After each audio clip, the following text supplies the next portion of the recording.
Eventually guys, maayos din to kasi ang nakikita natin talaga dito is super faithful sa inyo yung inyong partner o specific person. And kapag ka nag-aaway kayo guys, nitong person mo, talagang siya yung gumagawa ng paraan para suyuin ka and para maging ma-okay kayo. Okay? So, tiis-tiis lang guys. Normal naman yan, yung nagkakaroon ng mga problema sa relationship.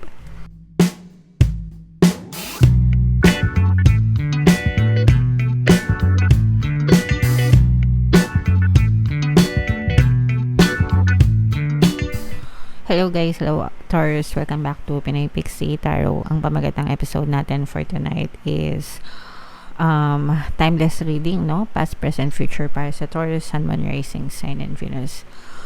Shuffle ko yung cards guys, hanapin ko yung energy ng Taurus.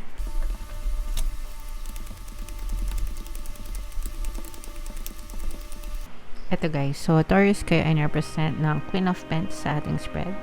General reading lang mga kapiksi, pwede mag-resonate, pwedeng hindi. Pag sinabing timeless reading guys, anytime na mapanood nyo yung video, pwede siyang mag-resonate sa inyo. If hindi kayo naka-resonate right now, pwede nyo siyang panoorin next time, next year, next month. By those time mga kapiksi, maaari nang mag-resonate sa inyo yung reading guys.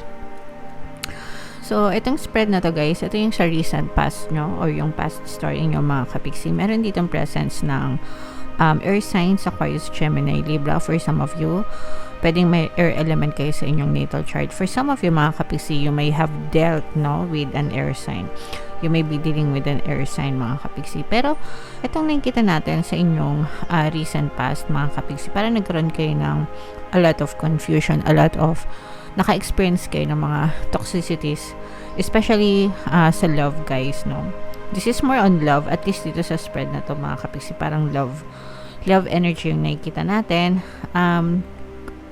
Parang yung iba sa inyo nagkaroon ng trauma, no? Pwedeng nagkaroon kayo ng trauma sa pag-ibig, love life, married life guys, pwedeng kasal na kayo ng person mo, or parang pwedeng magkaiba kayo ng lahi ng person mo, foreigner, ganyan.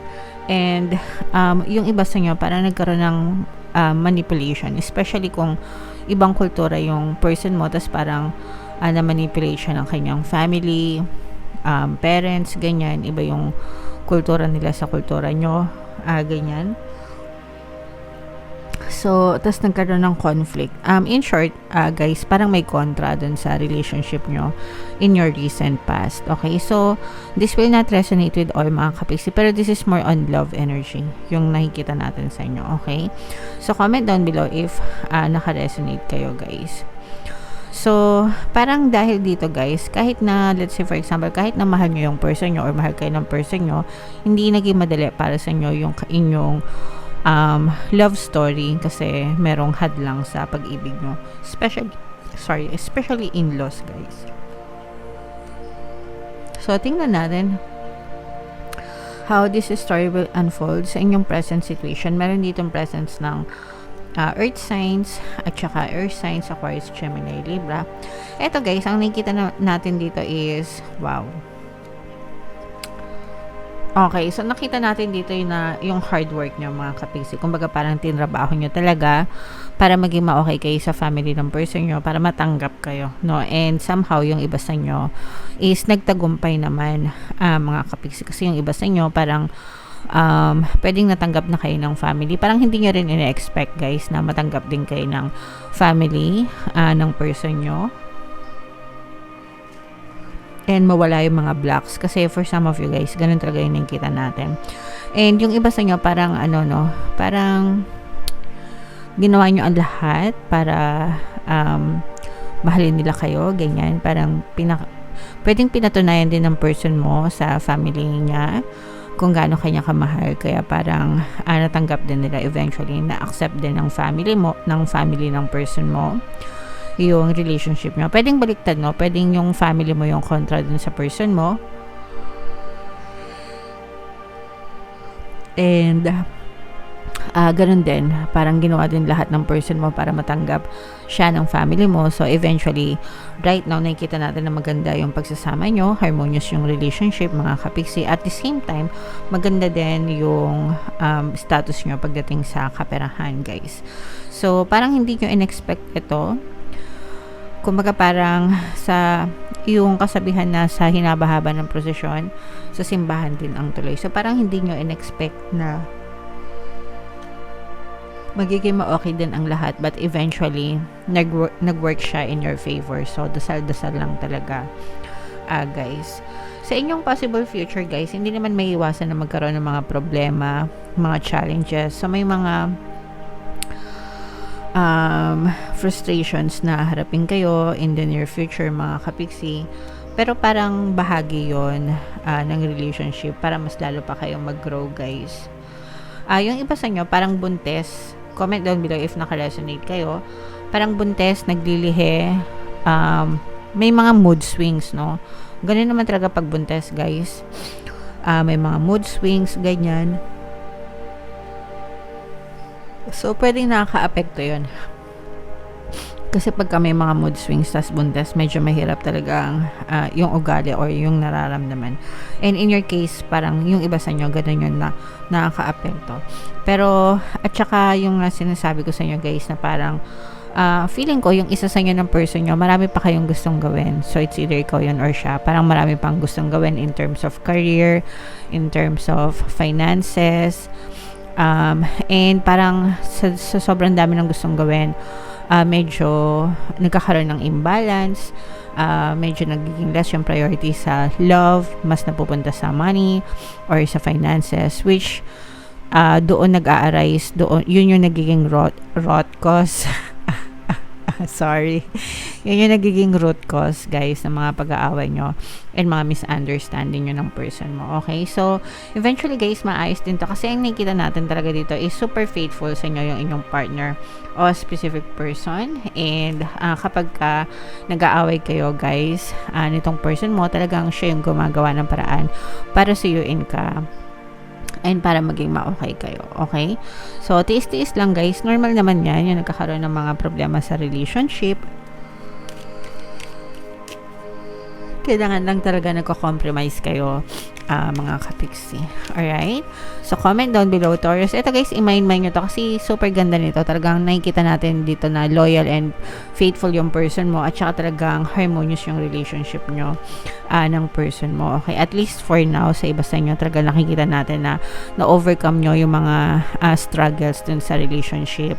And magtutuloy-tuloy pa yan, although may mga problema na lalabas or lilitaw, pero normal yun, guys, pagdating sa love life. Ang importante is walang iwanan, mahal kayo ng person nyo, may forever dito, Taurus, no? Nakikita natin na may forever sa ganitong klaseng relasyon sa inyong dalawa.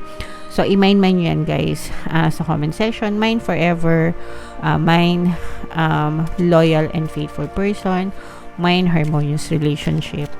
So, yeah. Comment down below, guys, if feeling nyo naka-resonate kayo dyan.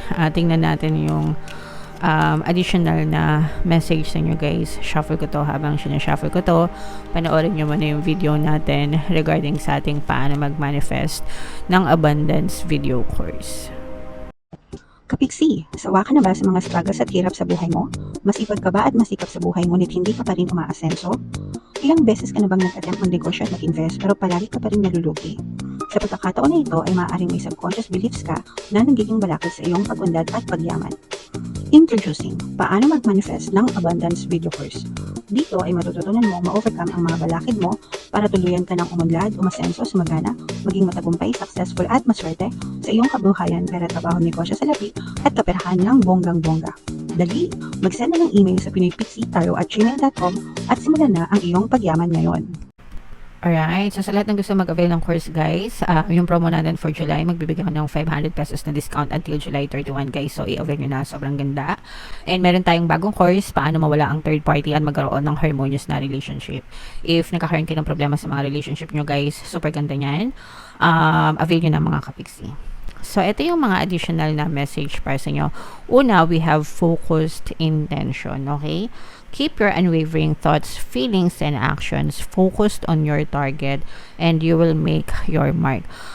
Palagi ko sinasabi sa inyo, guys, whatever you focus on manifests. Kung ano talaga yung fino-focus ng attention nyo, mga kapiksi, yun yung napupush out sa inyong reality. Kasi kung ano yung fino-focus ng attention nyo, it starts it starts to be tawag dito, nagsisimula siya maging belief system, no? It's a thought, pag sinabi kasing belief, guys, a belief is a thought that you keep thinking, okay? A belief is a thought that you keep thinking. Ibig sabihin, kung ano yung palagi mong iniisip, eventually, pinaniniwalaan mo siya. And whatever you perceive to be true, kung ano yung pinaniniwalaan mong totoo, yun yung palagi napupush out sa inyong physical reality.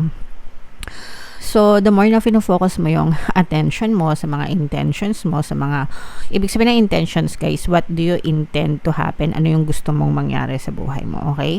So, the more na focus ka dun sa mga intentions nyo, guys, the more na mas mabilis siyang ma-push out sa inyong physical reality, guys. Okay? So, wag kayong magpadala sa mga nega, wag kayong magpadala sa mga trigger, sa mga negative na circumstance. Instead, ibuhos nyo, no? Ibuhos nyo 100% ng inyong kapangyarihan, 100% ng inyong attention dun sa mga intentions nyo, and until eventually maging belief system siya and ma-push out siya sa inyong physical reality, mga kapiksi. Okay? And ito, guys, bodies of water, this is about cleansing, mga kapiksi. Kung malapit kayo, and recharging. Kung malapit kayo, guys, sa mga tubig dagat, ilog, ganyan, yung mga bodies of water, meron siyang natural cleansing properties. Okay? So, ibig sabihin ng cleansing, malilinis kayo, matatanggal yung mga kanigahan na nakadikit sa inyo, ma-refresh kayo. So, if malapit kayo sa mga ganyan lugar, guys, samantalahin nyo para ma-cleanse and ma-recharge kayo. Kung wala naman, maraming pamamaraan ng pag-cleansing, guys. Pwede kayong maligo, tapos yung huling banlaw nyo, pwede nyo lagyan ng asin, ganyan, haluin nyo, dasalan nyo para ma-bless, tapos ipambanlaw nyo. It works the same, okay? Or magsaliksik na lang kayo, guys. Napakaraming pamamaraan kung paano mag-cleansing. Ang importante is ma-cleanse kayo and ma-recharge kayo. Alright? Okay. So, comment down below, Taurus, if feeling nyo, guys, naka-resonate kayo. By the way, guys, pinopromote ko yung ating bagong subliminal pampawala ng pantaboy malas, no? Pantaboy malas, pangakit ng swerte. Super effective kasi, guys, kaya pinopromote ko siya. Nandito yung playlist, guys, pakinggan nyo and makakatulong talaga yan sa inyo. And ito naman yung ating success stories ng paano mag-manifest ng abundance video course. Click here to subscribe, guys, and click here to join our membership program. Thank you for liking, sharing, and subscribing. And see you again next time. I love you all, guys. Have a nice day. Bye-bye.